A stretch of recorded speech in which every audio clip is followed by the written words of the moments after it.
What if something as simple as changing the tone of your voice could accelerate how a child learns? Welcome to the Marquis Masters podcast. I'm Nick Franck. Today I'm joined by Linda Franklin-Biggs, educator, musician, author, and the founder of Baby Wisdom. After nearly 30 years in public education, Linda's curiosity didn't slow down, it got more focused. After diving into neuroscience, she began experimenting with how music and sound influence early development, starting with her own granddaughter. By singing the ABCs in different tones, low and high, she noticed something remarkable. Her granddaughter wasn't just listening, she was responding, and by just 10 months old, began to say the ABCs. And that moment became a turning point. We talk about how music shapes early learning, the tools Linda has used to support children with special needs. Now she's translating those insights into practical guidance for parents through her work with Baby Wisdom. Let's get into it. I'm very excited to welcome Linda Franklin-Biggs to the Marquis Masters podcast. Linda, first of all, thank you for joining me, and how are you today? Well, thank you for having me. So I am well. Yourself? Yeah, I'm doing so good, and I'm so excited to chat with you. You are the owner of Baby Wisdom. You were a school teacher for a long time. You're an author, a public speaker. You own your own music studio. So much to talk about. But I really want to tee it off by, you taught in public school for almost 30 years. You retired, and then you decided to come out of retirement to become an owner and coach of Baby Wisdom. Well, why did you get rid of the sunglasses and the retirement to come back and work? Well, Nick, first of all, thanks for having me here today and talking about this really important topic. I think I never actually truly retired. I mean, I've always been engaged with, working with children and families. But while I was still teaching full-time, I was introduced to Dr. Ali Lankarani, a neuroscientist who saw a connection between his work and mine. And even backing it up further before that, back in 2013, I did an experiment with my own granddaughter, and it was very personal. I had no idea 13 years later I would be making a business out of this. But I did an experiment with her based on something I'd learned in my master's degree program, and applying stuff from vocal pedagogy. My granddaughter started to say the alphabet at 10 months old, and she was fully conversant at 12 months. And at 24 months, she was labeled talented and gifted. So I started to share this information back then. I mean, I thought this was pretty exciting because I thought, this is repeatable. Anyone could do this. But the feedback I was getting back then was, oh, you don't need to teach babies. You don't need to work with babies. And so I had to do a lot of research. I had to start researching, why do parents really need to know this? And so I've been doing research for 13 years, and the things that I have learned can answer that question. Why do parents need to do this? Why do we need to start working with babies? And it all comes down to understanding that when a baby is born, that they have more brain cells than they'll ever use in their entire lifetime. And at 24 months, the brain has a process called synapse pruning, where it actually starts eliminating synapses that aren't being used. So it's literally a case of use it or lose it. And most people don't know about this. I mean, I didn't know about this until I started doing my research. So I think, I realized that there was a gap between what science shows and what parents are actually being told. Sure. Well, and with your background as both an educator and then the music background that you have, it seems kind of like a natural fit to kind of bring some of that together. Did you kind of experiment and think about it in that perspective when you were working with your granddaughter as well? Well, music is a big part of it. So the course that I had taken that actually kind of gave me this idea to do this experiment was a course in vocal pedagogy by Dr. Brenda Smith. She was a visiting professor from another state, so I didn't know anything about her. But she had actually won national awards in both science and music for her research on the voice. So she, along with Dr. Robert Sadaloff, who's an ear, nose, and throat doctor, he actually has a degree in music as well. And I'm guessing that might be where they met.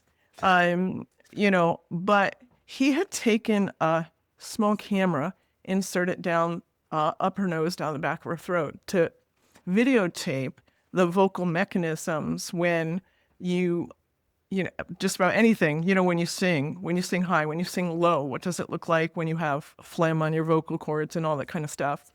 But the thing that came out of that research that compelled me to do my experiment was that when he would sing, her vocal cords would move to match the shape of his. And I thought, oh my goodness, that must be how babies learn how to talk. Every time you talk or you sing, then it's moving their muscles. And of course, their muscles aren't strong enough to produce a sound until, repetition is the key. And so the thing that I thought about, I started employing all of her techniques in my classroom. And the first year I did that, my students sounded amazing. And, my colleagues made comments like, oh, Linda, you got lucky this year. Like they thought that I just happened to get a classroom full of students that just happen to have good voices. And year after year, though, producing the same results, people started to notice, including myself. I said, wow, this works. And that's when I started to get the idea about the babies. When I saw how the children in school, how their voices responded to my voice when I taught them to sing, that's when I thought, oh, this must be how babies learn how to talk. So I started the experiment in 2013, working with my granddaughter and when I say working, we're not talking about sitting in a desk and looking at books, and that's not how you work with a baby.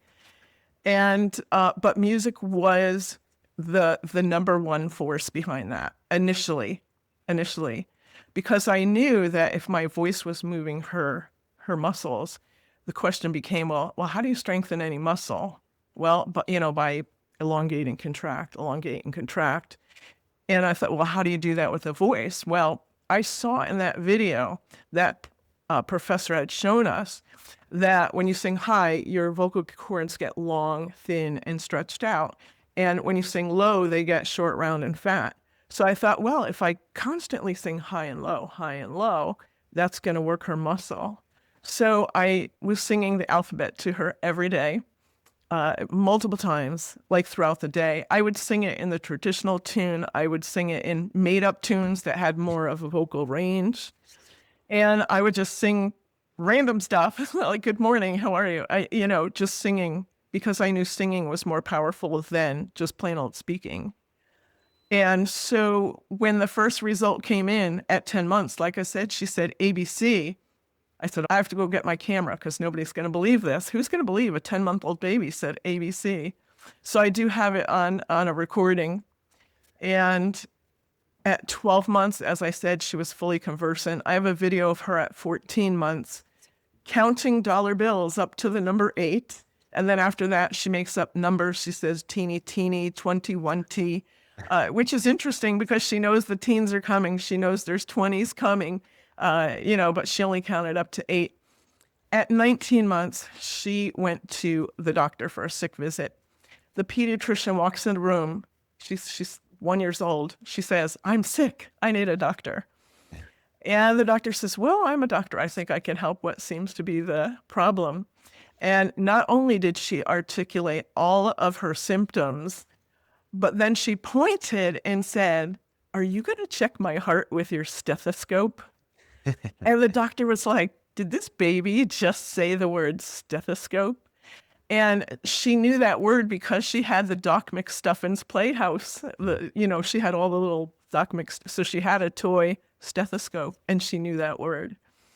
So she was ultimately labeled talented and gifted at 24 months. And so the question really became, was this, how much is nature versus nurture? And going back to, the comments that people would say, oh, you don't need to work with a baby and, all that kind of stuff, like let babies be babies. And so I started sharing. I think one of the first people I shared with was I had an adult nephew at the time. His wife is a neurologist in a hospital. And so I shared with them how to do this, what I did. They ended up sending me a video of their baby at 27 months, singing the entire alphabet and having a conversation, full conversation, with the dad.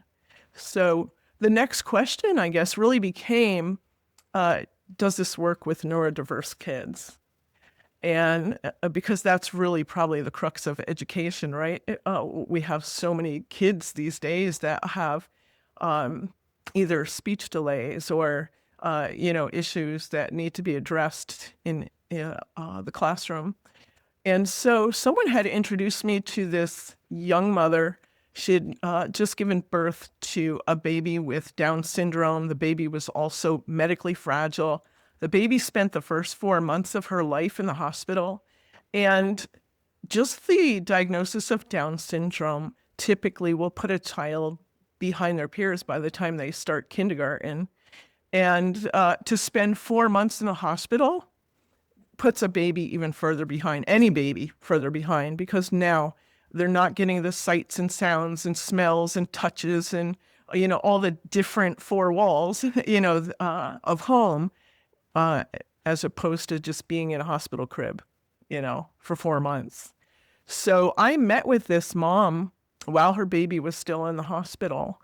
And so I did a lot more than just explain things to her. I actually sent her some resources, and I was following up with her. And when the baby turned 2, I was checking. I said, "Hey, happy birthday. How is she doing?"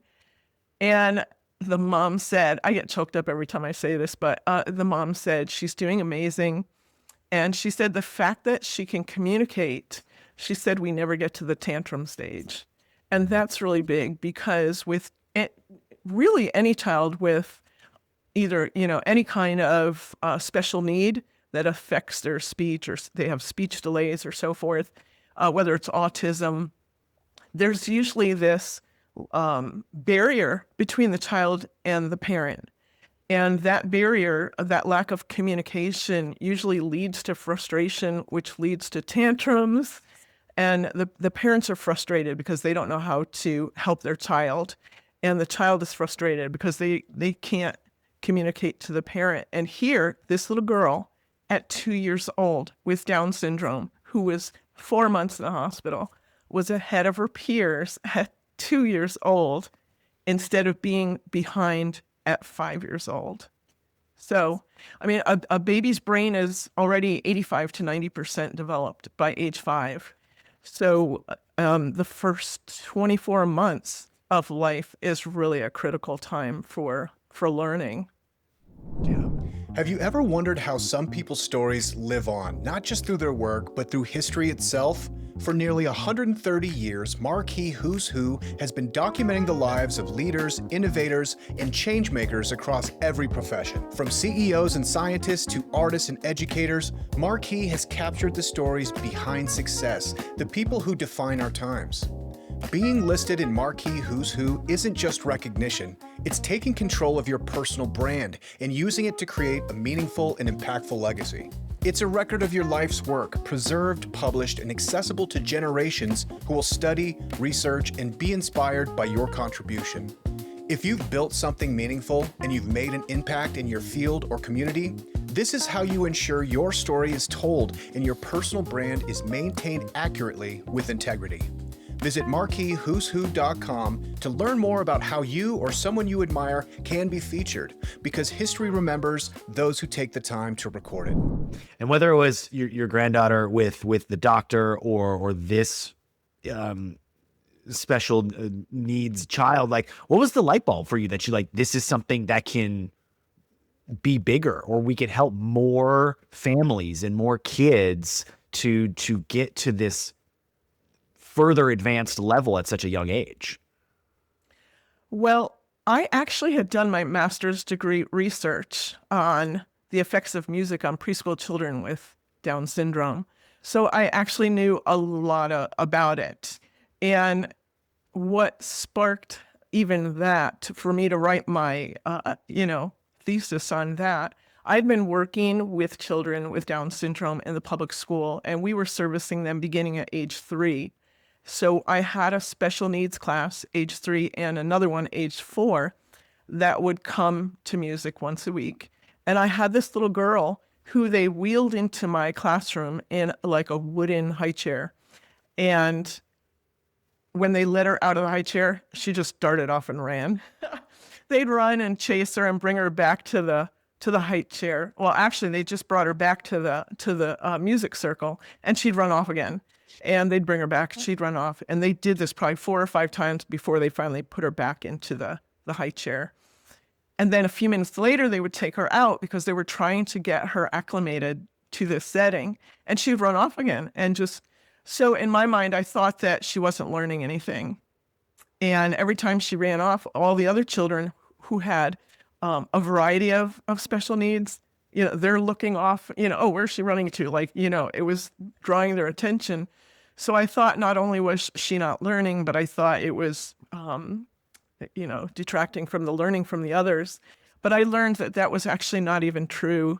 So about, I want to say maybe two months, which would mean about 8 to 10 classes of this, repeatedly running off, coming back, running off, coming back.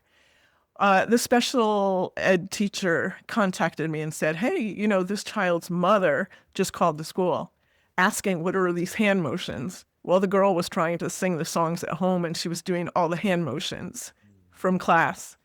And so that was the day that I learned that learning doesn't look like what we think it should look like. So it's not, the student facing you and being quiet necessarily, because as you probably know, you could be sitting there looking at me, listening to me, not saying a word, and your mind is off thinking about the next thing you're going to do. Or, like people in church, they could be thinking about eating dinner after the service or like those kind of things. And so learning doesn't necessarily look like what we think it should look like. But beyond that, some of the things, when we talk about children with Down syndrome, we can note the obvious, like, the oversized tongue and some of the other features. But what we don't notice is that they have their ear canals are proportionately smaller than they should be.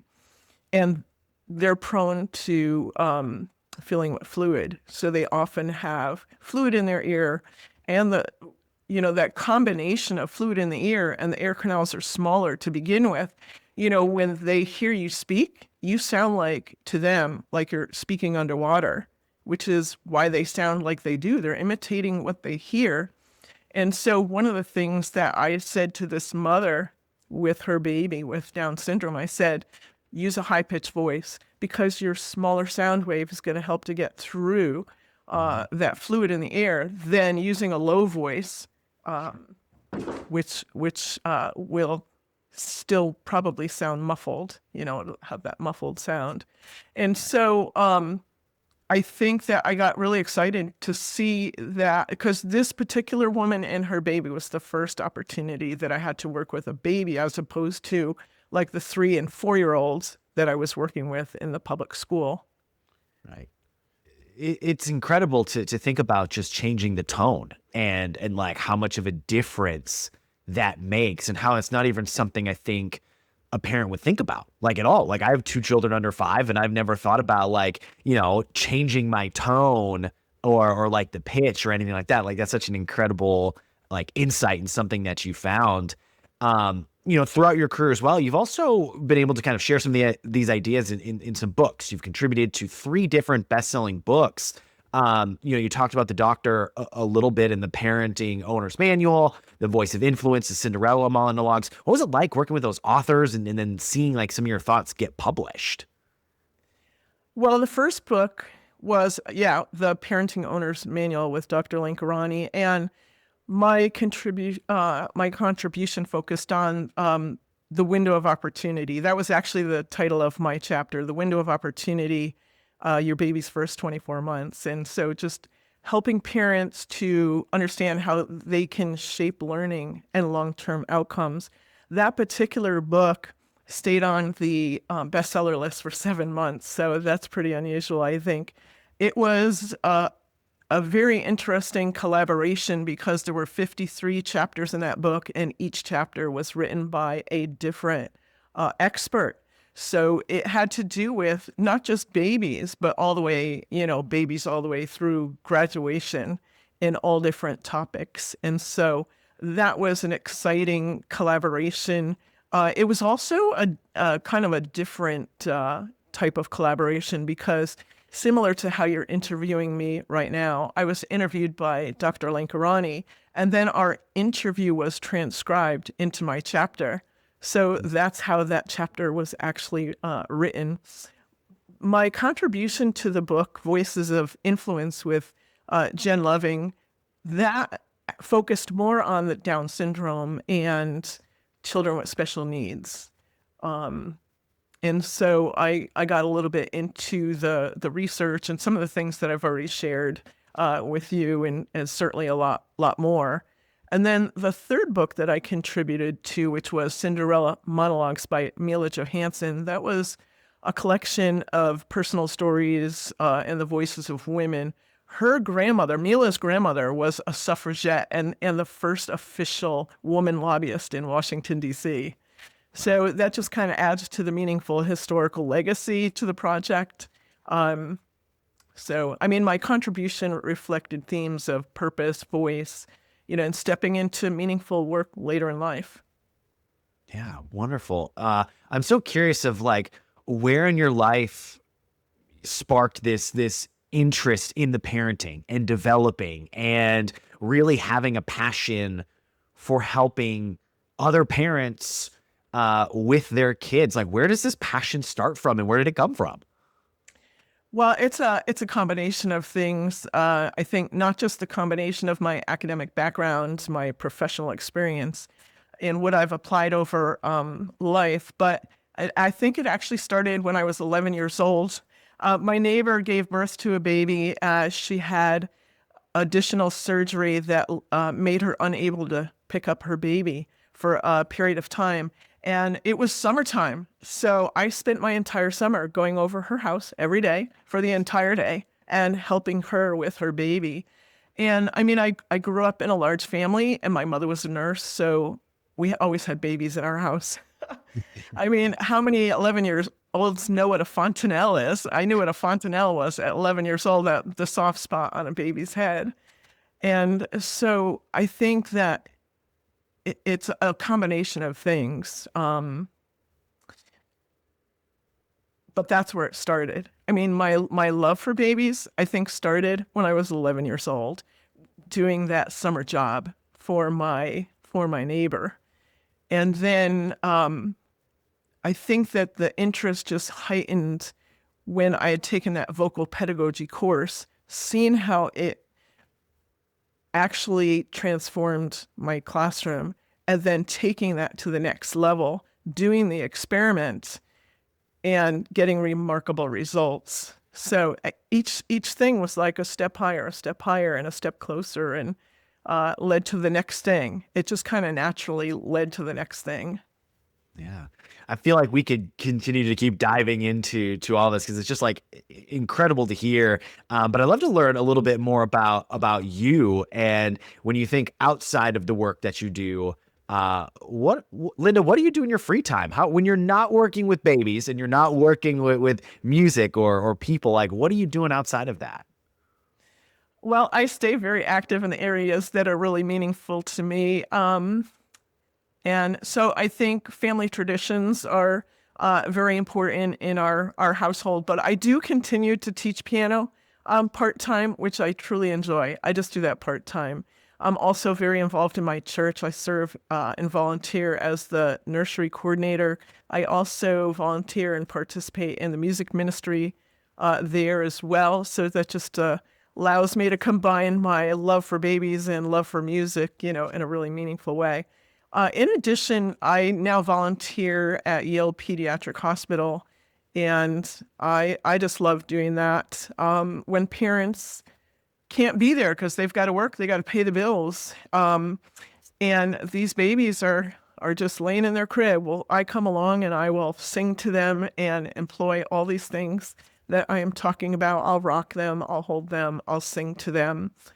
And I also volunteer as a leader in my local community's music society. As president of the Musical Arts Society, I actually organize monthly concerts.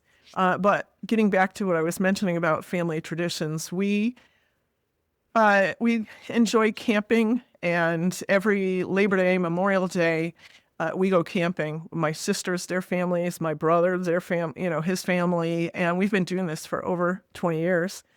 And also, I love jet skiing, so water sports are a love of ours as well. And one other family tradition we have is whenever there's a birthday, we always get together and we'll celebrate somebody's birthday. And we'll usually meet at a restaurant, sometimes at a home, and just celebrate that one person and celebrate their birthday, which I think is really important because many adults don't celebrate their birthdays anymore. So it's not just the kids, we're celebrating the adults. So I think my free time is really a balance of family, music, service, and enjoying those moments that just bring us together. Yeah. And how important, I mean, you touched on how involved you are with community service. How important is that for you to give back to your community? I have always been a volunteer. And again, it goes back to the early years because I remember I'm trying to think how old I was because I was raised in the Catholic Church. And one of the things that we had to do was so many hours of community service. And so what I used to do was I used to play piano and go around to the different nursing homes. And I had an experience then that probably, and I didn't think about it until just now when you asked me, but there was a woman in the room who had had a stroke and she hadn't spoken in years. And here I am, I'm just playing the piano. And all of a sudden I look over and I see the nurses are crying. My mother's crying. I'm like, what is going on? And so I stopped playing. Well, what's wrong? What's going on? And they're like, no, keep playing. Well, what happened was this woman who hadn't spoken since her stroke was singing along to, I'm getting choked up on this, but she was singing along to the music that I was playing. I guess she recognized a song, but and that was one of the first times I saw how powerful music is. Yeah. But I mean, you're talking about volunteering. That's where it started for me. I started volunteering then, and I have been volunteering pretty much my whole life. So whether volunteering at my church, which I do, volunteering at the hospital, volunteering in the community at the local library, I've been giving back my whole life.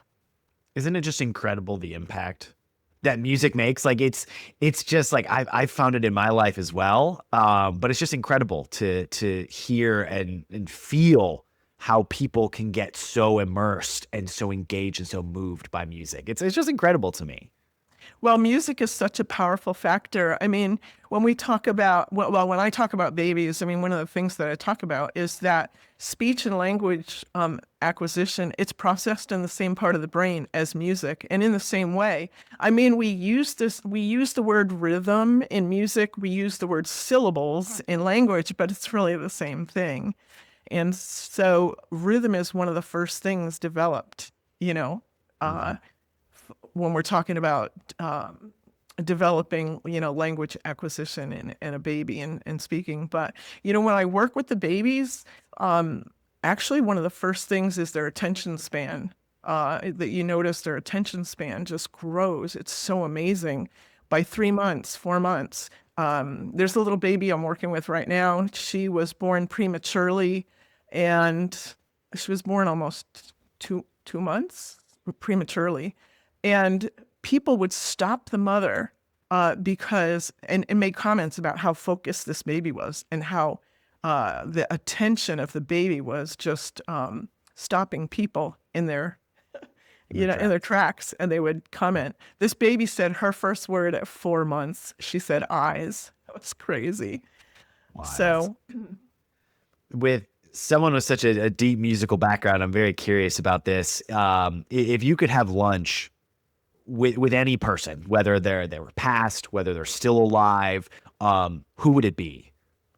It's interesting. If you had asked me that question last year or any year previously, I probably would have said someone else. But I just was introduced this past summer, and unfortunately, this guy is no longer alive. His name is Glenn Doman, and he's the founder of the Institute for Achievement and Human Potential. And he founded that in 1955. And I started looking into his institute. It's now run by his daughter, who's older than I am. So back in 1955, he and his wife were working with children with brain damage. And he said it didn't matter whether they were born with brain damage, whether the baby was born healthy and sustained traumatic injury like falling out of the crib, or whether it was even an environmental toxin. He would teach these babies how to read by age 3. And I thought, oh my goodness, they knew about this way back then in 1955. After 29 years of teaching in public schools, why did we not know about this? I think everyone should have heard of this. But I think, of course, we didn't have the internet back then, and we didn't have podcasts like this and ways of sharing the information. But even further, a lot of the children that he worked with by age 6, because I think they work from birth to 6, that some of these children measured IQs of genius by the time they were done with them. And so I know that his work entailed more than just the cognitive aspect. He was, by trade, he was a physical therapist. And so movement was really, really important. And that is another part of my research that I have been starting to look more into as well, the movement aspect and how developing the vestibular system affects the brain and the architecture of the brain within the first 24 months as well. So it's so fascinating to me. But I would love to meet Glenn Doman and just ask him and sit down to ask about like what he discovered, what he saw in those children, and like how we could not only continue building, that framework, but I mean, I would love to find out what he knows that I don't know, Yeah. what he already discovered that I haven't discovered. Right. What's in that lost journal that was stuck in the cabinet somewhere that has like that next other piece of key? Yeah. When you think back to your 10-year-old, 11-year-old self and thinking about where you are now, do you think you would have done all of the same things? Do you think you're like, I did exactly what I was meant to do? Or do you think there's anywhere where you're like, maybe I would have done something a little bit different? That's a great question. Honestly, I don't think I changed my path because every step has contributed to where I am today. But I think if there was anything I would have maybe added, it would have maybe been a secondary major in the study of like either neuroscience or related fields, something to do with the brain. I would have probably added something to my studies. Yeah. You needed more to do, Linda. Yeah. When you think back and just expanding your career as a whole to your personal life as well, like what's one of the most important life lessons that you feel like you've learned? I think that parents really underestimate their influence. I think that what we do early matters more than we realize, more than I even realized, because my own kids are in their 30s, and I waited until they were 3 and talking before I started working with them with their alphabet and their colors and their shapes and so forth, because that's what I thought I needed to do. And I think that's what many people think. And so this is really important because neuroscience has evolved over the years, obviously, and I think it's really important for me to be the bridge that gaps what parents know, what they don't know, and what the new research is saying. Yeah, I love that. And Linda, before I let you go, what does being a Marquis Who's Who listee mean to you? So I think that it's very important. I think that the who's who can also help to get this information out there that is just so important that most people just don't know about this. And so I value the who's who being a bridge for me. I think helping me to bridge that gap between who needs this information and getting this information into other people's hands. Awesome. Well, Linda, thank you so much for taking time out of your day and going through this really in-depth, really incredible conversation with me. Thank you, Nick. Thank you so much. Awesome. Well, hey, if this conversation resonated with you, consider sharing the episode with a parent, educator, someone who's passionate about child development and lifelong learning. If you'd like to hear more conversations like this, be sure to visit marquiswhoswho.com, subscribe to the Marquis Masters podcast wherever you're listening, and if you enjoyed the podcast, please leave a review so others can discover the show. Once again, my thanks to Linda Franklin Biggs for joining me. I'm Nick Franck, and we'll catch you for the next Marquis Masters podcast.